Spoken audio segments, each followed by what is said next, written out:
The lobby representing the broadcast, cable, and newspaper industry was extremely powerful, with an iron grip on lawmakers and regulators alike. Both parties bowed to their will when the Republican Congress passed and President Clinton signed the Telecommunications Act of 1996.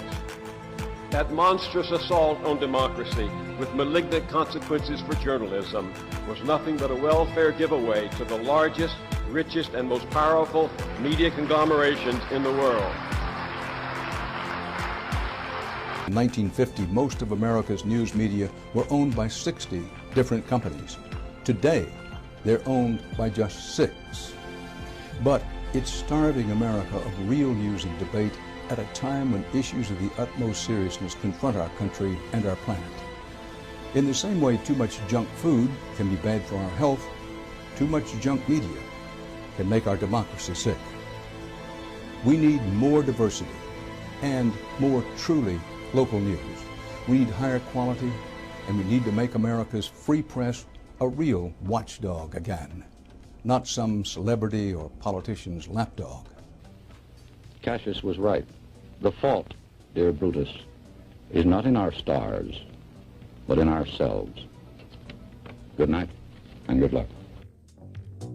Yes, we are back here on WLTH 1370M. That is 92.7 in the FM dial.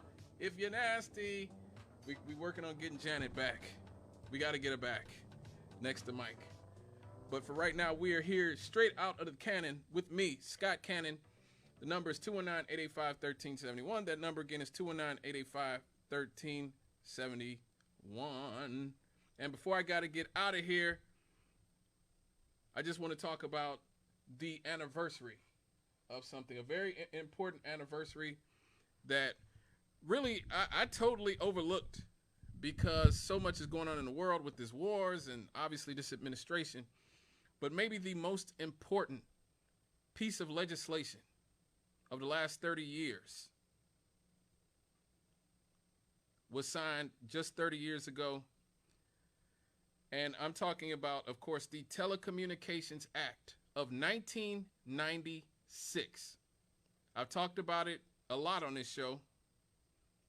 I allude to it a lot, but I think it's important to go into depth as to why the Telecommunications Act of 1996 was so important and why it was so damaging to our media and our culture and our society overall.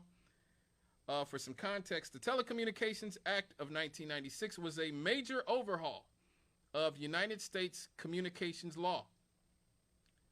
The first big update since the Telecommunications Act of 1934, that was Franklin Roosevelt. When Franklin Roosevelt came into power, one of the first things he did was take aim at big media and sort of big business in general. And the Telecommunications Act of 1934 was a big part of that because before, the rich, the super rich, could control the media. And they could push their propaganda out there and without much pushback, which is essentially where we're at today. Signed by Bill Clinton on February the 8th, 1996, it aimed to increase competition. That's what they say. They said it aimed to increase competition across telephone, cable, radio, television, and emerging internet services. But here's what it actually did. They said it was going to break down different barriers between different types of media companies so that they could compete with each other. Yeah, it's capitalism. They're just going to compete. So thanks to Franklin Roosevelt, before 1996, phone companies could not offer TV. So what you're seeing with Comcast, that was not possible in 1996. You've seen all the phone companies and the cable companies, they're all merging. AT&T is merged with DirecTV. Like, that was not something that was possible before 1996. Cable companies could not offer phone service. Markets were often local monopolies. But after 1996, companies could then enter each other's markets. Again, the idea was that it would create competition. It's capitalism, you guys. It's capitalism. We're creating competition here. So they allowed local phone companies to compete with long distance providers. They let cable companies offer phone service. They required incumbent telecom companies to share infrastructure with the new competitors at regulated rates. The idea, there would be lower prices and better service. Also, the media ownership rules would be relaxed, which has really been damaging for all of us if you're paying any attention. They removed many limits on how many radio stations one company could own and loosened restrictions on TV ownership. Before 1996, there were very strict limits on how many stations one company could own. The act removed the national cap and raised local caps. And so what was the effect? Well, a spending spree. People like Clear Channel. Clear Channel in 1996 had 40 stations. 40 stations, coast to coast in the United States. That was all they're allowed to have. Anybody want to tell me how many stations they would have just 6 years later in 2002? Just 6 years later.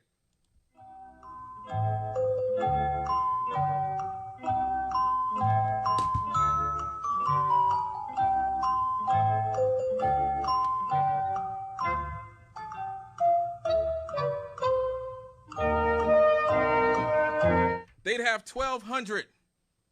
1,200. They went from 40 stations to 1,200 stations in 6 years. And so all the independent and local stations were bought or pushed out. The result? Fewer owners controlling more content.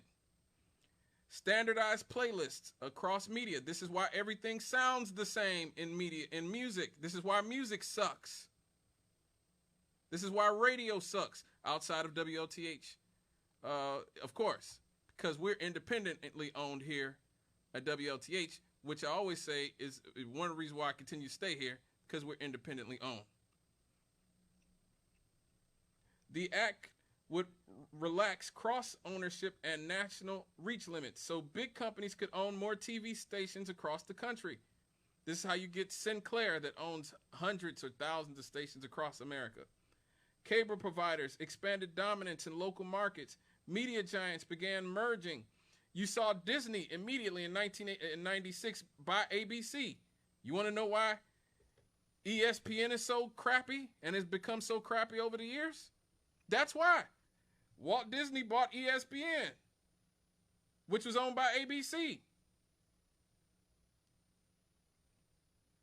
And so now ESPN resembles nothing of the ESPN I grew up watching in the 80s and 90s, in 2000s.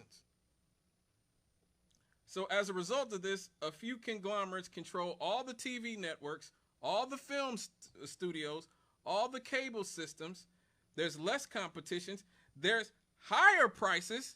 Anybody who has DirecTV or gets their cable bill every month knows they certainly didn't lower prices. That's for damn sure. The national ownership cap was eliminated in radio, and local ownership caps were increased. So you have fewer independent stations. Now, one of the biggest things that happened was Section 230. It was a key provision for the internet. This is when the internet was first getting started. It said that online platforms are not legally liable for the content, most of the content posted by their users. They can also moderate content in good faith. And so this enabled the growth of Google, of Facebook, of Twitter. This is why they've become such monstrous companies. It used to be the internet was full of a bunch of small companies, and it was like the wild, wild west. Now we're in the era of conglomeration. Google bought YouTube. Meta bought Instagram. Elon Musk owns Twitter now. He bought it for $44 billion. And so now you basically have all the discourse of social media owned by a few people. And so why this is important, the funny thing is, I originally came to knowing about the Telecommunications Act of 1996 because, I mean, if you listen to the show, you know that I'm a music head. Like, music is my thing. That's the thing I love more than anything, particularly hip-hop. I'm a hip-hop head above all else. Before anything else, I'm a hip-hop head. And I noticed that there was a huge change in hip-hop from the mid-90s when we had such diversity in the mainstream of hip-hop, from Tupac and Biggie to the Fugees and Lauryn Hill and Common and Public Enemy and, you know, Dr. Dre and Snoop Dogg, but also Heavy D and all these people, to by the time the late 90s came, it seemed like everything, we were in the bling bling era. Everything was so materialistic and narcissistic and vapid, and I just kept going like, what's happening here? This isn't the hip hop that I know and love. Most of this is vapid nonsense. This isn't just about being, you know, some people are against the streets and whatever. I think you can make great art about anything. But when something is watered down and corporatized, that's when I started to feel it. And I started noticing, you see the rise of Fox News and right-wing media, and you're going, what's going on here? Our entire media landscape is changing here. What's going on? Things aren't the same. MTV's not the same. BET's not the same. The news isn't the same. Politics isn't the same. Something's going on here. And that's when I learned about the Telecommunications Act of 1996 and the deleterious effect it has had on our music, on our movies, on our TV, on everything. And the thing that they promised it would do was create competition and bring down prices for cable and phones. Good luck with that. Let me get this caller before I got to get out of here. Hello, caller. Make it quick. I got to get out of here in a few minutes. Yes, I'm so glad you brought up what you did. I learned something tonight about that 1996 Act. 1996. Telecommunications in 1996. Yes. 1996. Yes, recently. Yes. I see it now. Capitalism is being run by a socialistic method for capitalism, and makes it harder to defeat by socialism, which is the righteous way for people to divide their resources and all that God has given, where everybody can have heaven on earth. And capitalism is totally against that, and now they are justifying it and got legal right to use their money to do it. And they got all the money. Mm-hmm. I heard that. We're up against something, but they can't win.